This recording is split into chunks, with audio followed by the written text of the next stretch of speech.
They are, and it's not just the Israeli government that is offering up these allegations and these testimonies. There's a report that came out from Physicians for Human Rights, which is a respected Israeli human rights group, one that is often critical of the Israeli government, but they came out with an extensive report collating testimonies from survivors of the massacre who said they saw women being raped, testimonies from emergency workers who talked about women with broken pelvises, with bloodied underwear. There's been some evidence that's come out from the videos that Hamas itself filmed and distributed after the attack, showing women who had been stripped naked or stripped down to their underwear. There's also an Israeli Civil Society Commission that has been looking into this and says that it has found overwhelming evidence to suggest that there was sexual assault. There are some people who've tried to cast doubt on these claims by saying no one has come forward to testify that they were sexually assaulted. But that's because, as far as we can tell, the people who were sexually assaulted were also murdered. So there is no one to come forward to testify firsthand. It also raises concerns about the remaining hostages, and we know that there are many women among those hostages that Hamas is still holding. There are. We've heard only scattered testimonies that have come out from the 110 or so hostages who were released during the week-long truce that ended last Friday. There are still, as you say, some women being held, both Israeli soldiers and a handful of women who were not released in the first round of this deal. And when you talk to the families of those hostages, yes, there are huge concerns about what they're going through in captivity. Yeah. You know, Israel doesn't seem comfortable with cooperating with any UN investigation. They say that would be biased. How difficult is it to even have an investigation to determine what happened and have the perpetrators held accountable? It's very difficult to investigate. Again, there's no first-hand testimony that's going to come out. There's second-hand testimony from people who either witnessed the massacre or saw the bodies after the fact, as your correspondent said in that report. But there's a lack of first-hand evidence. In some cases, bodies were so badly mutilated that it's also very difficult to do any kind of forensic investigation. There have been some testimonies, according to the Shin Bet, according to Israel's Internal Security Service, from the Hamas militants who carried out that attack, testifying to sexual assault. There have been one or two such testimonies from them, but a very difficult thing to try and investigate. Yeah. There are also accounts, Greg, of violence by Israeli police against in some cases, teenagers detained in the early days of this war and then released in these prisoner hostage swaps. Is it fair to say in urban warfare like this, there are abuses on both sides?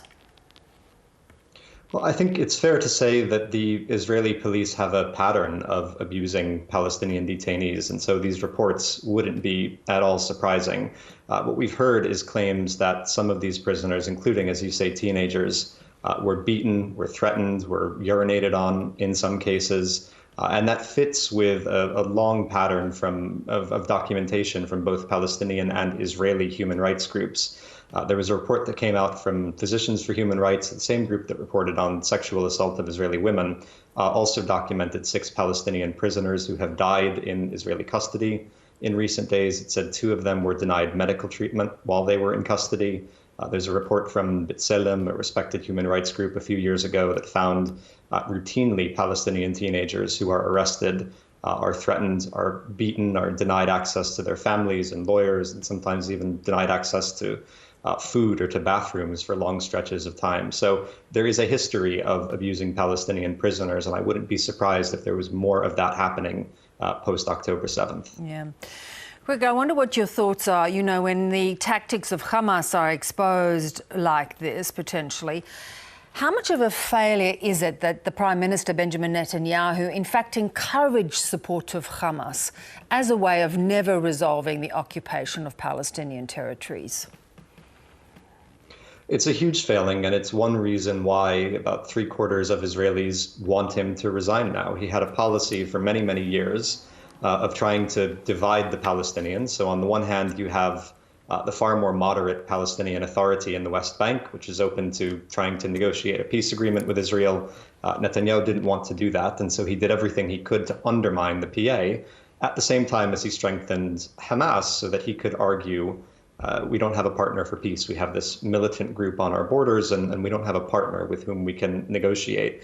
That was his policy up until October 7th, and then obviously it's spectacularly backfired on him. And so there were huge concerns about the prime minister even before the war began, and over the attempted judicial reform this year and various other policies that he was pursuing, and the widespread outrage in Israeli society about the security and intelligence failure that led to the massacre on October 7th puts him in what looks like an extremely difficult political position.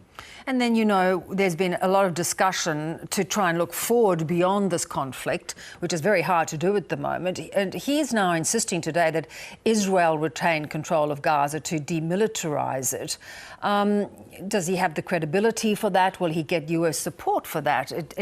It's hard to believe that there's any longer-term solution if that were the case. He's not going to get US support on that. And this has become a theme where everything the Americans say they want Israel to do in a post-war scenario in Gaza, Netanyahu turns around and says that he's not willing to do it. So first there was talk about the Palestinian Authority coming back to rule Gaza again, which it controlled until Hamas expelled it in 2007. Netanyahu has repeatedly ruled that out. He says he doesn't want the PA to come back. And as long as I'm in this chair, as the prime minister, the Palestinian Authority will not return.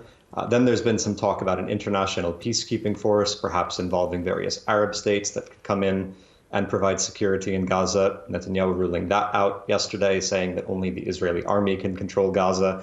The Americans really don't want to see Israel resume a prolonged occupation of Gaza, but Netanyahu has ruled out every other alternative post-war arrangement, which means that's what he's planning to do. And it's leading to more and more behind-the-scenes conflict with American officials. Yeah, which he can't necessarily afford to do.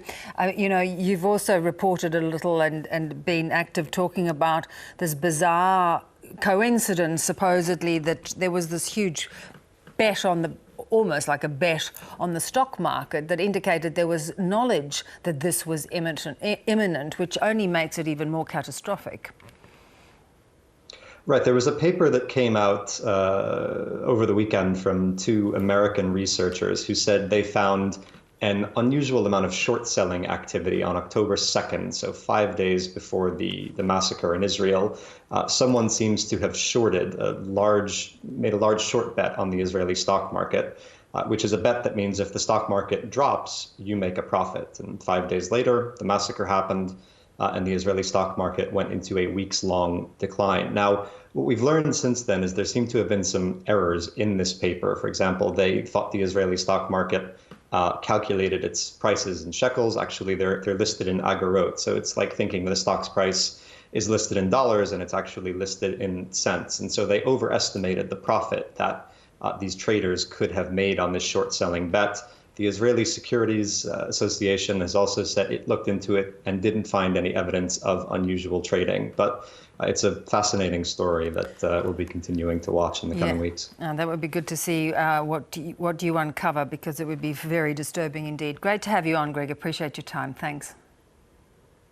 Thank you.